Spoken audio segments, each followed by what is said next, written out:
process that I suspect you go through at your shop, Patrick. An owning family has an impact culturally. It has an impact on how capital is allocated. It has an impact on a lot of strategic choices. Are we going to integrate, or are we going to expand externally? Are we, what markets are we going to be in? That is affected by how enmeshed a family is, how enmeshed the family ownership group is, and their comfort with risk, their ability to communicate. So is strategy and strategic planning important? Sure, but recognize as well that in my opinion, it is a radically different process in a family enterprise than it is in a non-family enterprise, and that to do strategic planning in a family firm without acknowledging that and appreciating the differences to doing so, you'll end up with a plan that is not sustainable, in my opinion. Thank you. Patrick? I'm not sure that I've seen in the family business I've been any or good strategic planning whatsoever. It was more of owners led. This is what we're going to do. This is the goal we're going to do versus real planning. Again, the larger corporation, the more capital you got at risk, the more requirements for strategic planning. At Core, we look at safety, quality, delivery, cost, and people. People being something we talk about every single month, and that whether it's succession planning, it's development, it's training, it's whatever. People is one of our 5 core things that we look at from a strategic perspective every single month. And we all have goals around that strategic initiative, which is people. How are we developing better people, more people? The reason why I know Nancy is, how do we get better employees into our organization from the colleges? What training can we work with the colleges? So that's one of my goals and responsibilities is how do I develop people, whether it's from succession planning, my replacement, or someone else's replacement, or just employees coming into the company that want to do a good job for us and don't want to go anywhere at the organization, but just work. So again, I haven't seen it in the small family companies I ran, good strategic planning. I've seen one company try, and it always got overruled by the owners. The team may have some really good ideas, but it really comes down to who owns those shares of stock and who controls the company. So it goes back to the openness and everything else. It's just part of the culture. So I've not been in a small company or a family-ran company that did well with that, just because it was too owner-led. And it was their idea and their idea only. So.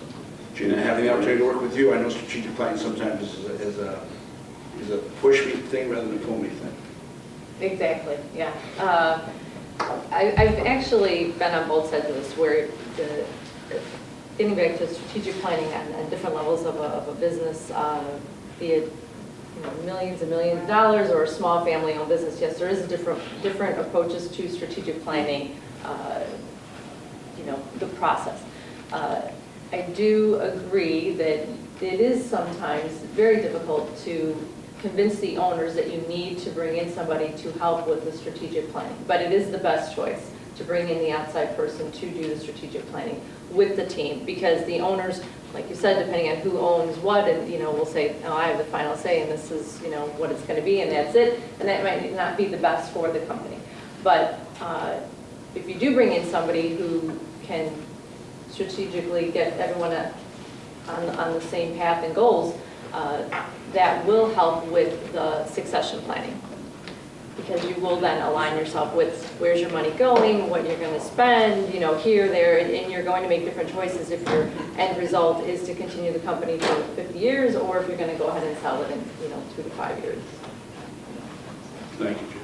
Just in thoughts then, and before I turn it over to the audience to ask any questions that they might want, just as you wrap up, best practices that you would think that you'd want to make sure that we take away with us. What are the takeaways you want us to take away with today in thinking about how to do succession planning? And Drew?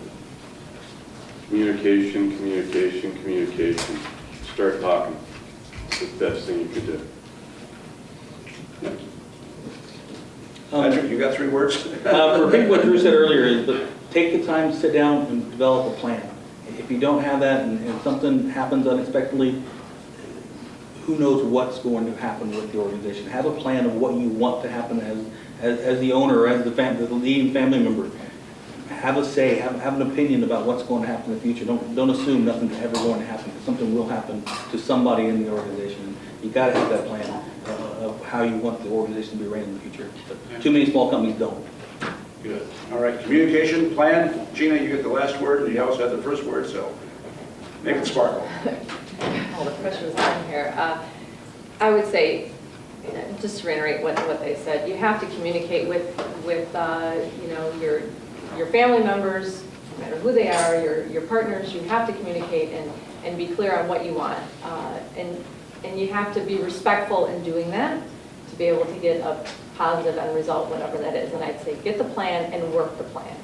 If you're not working the plan, you're just, it's like Groundhog Day, the movie. You're just coming in every day doing the same thing over and over again and spinning your wheels. And you know, you want to be able to reap the benefits of all your hard work, whatever that may be, and you should work a plan to get there in a more efficient, consistent time frame.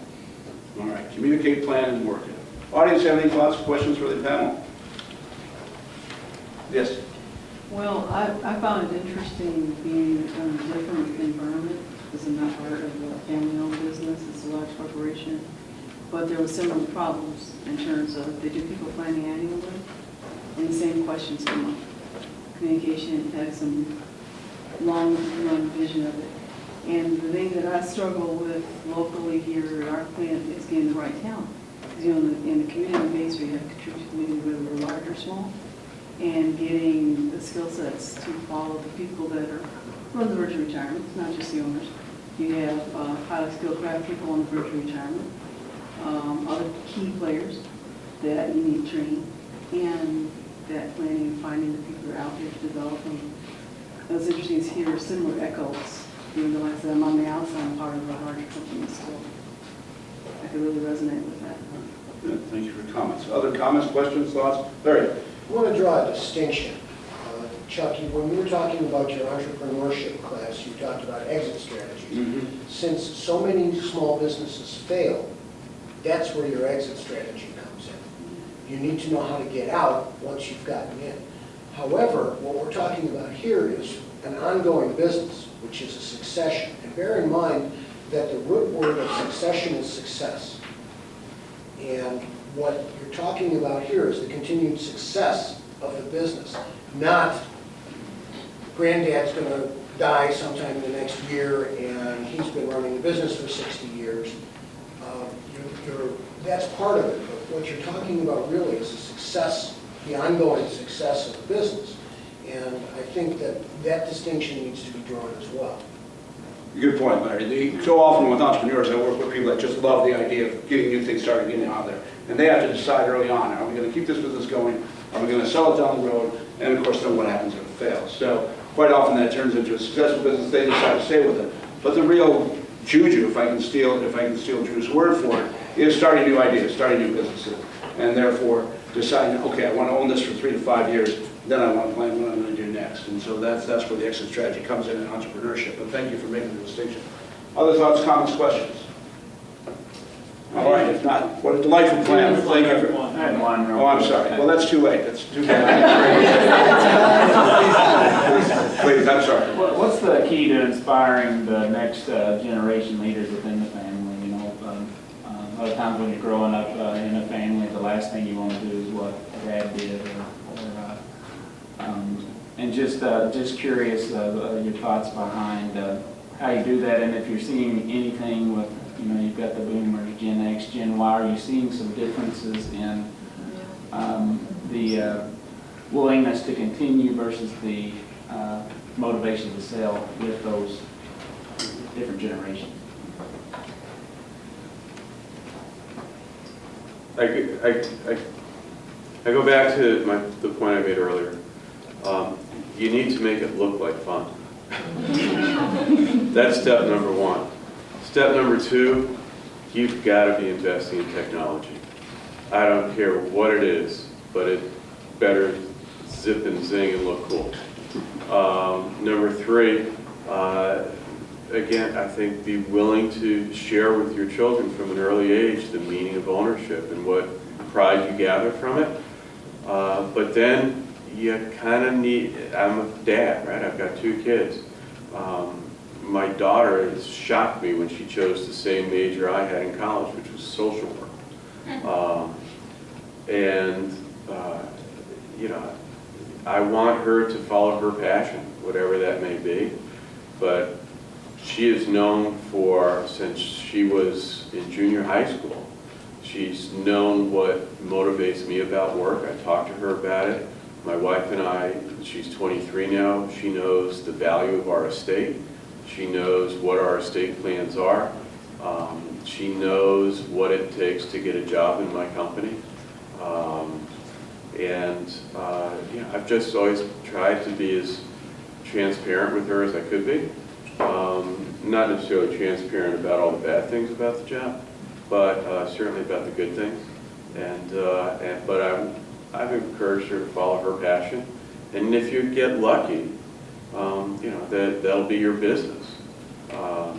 Because they will make more money with you as likely as not over time, particularly if you pay them at least market rate, they'll do pretty well. Anybody else want to jump in there? Well, I've never been an entrepreneur and don't really want to be an entrepreneur, but the ones that I work with, again, and Drew said this with a forest company, get them outside the business, make them go earn a living and see what it's like to earn a living and be successful for somebody else before they come back in business. We all, as we start working in our career at a young age, we learn good and bad work habits. And if you learn bad work habits early on from your own family or your own company, those are going to stick with you forever.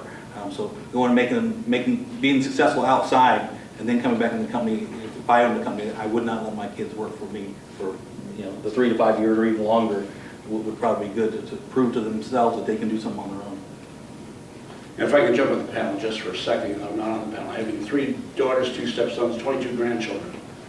If they see the passion in you and it becomes their passion, they'll succeed. You can never pass your passion on to any one of them. They have to want it to have it just like you do. So the passion of the business that you have and those that grasp onto that passion will carry your company forward as it goes on. Thank you. Thank you for a wonderful panel. Thank you, audience.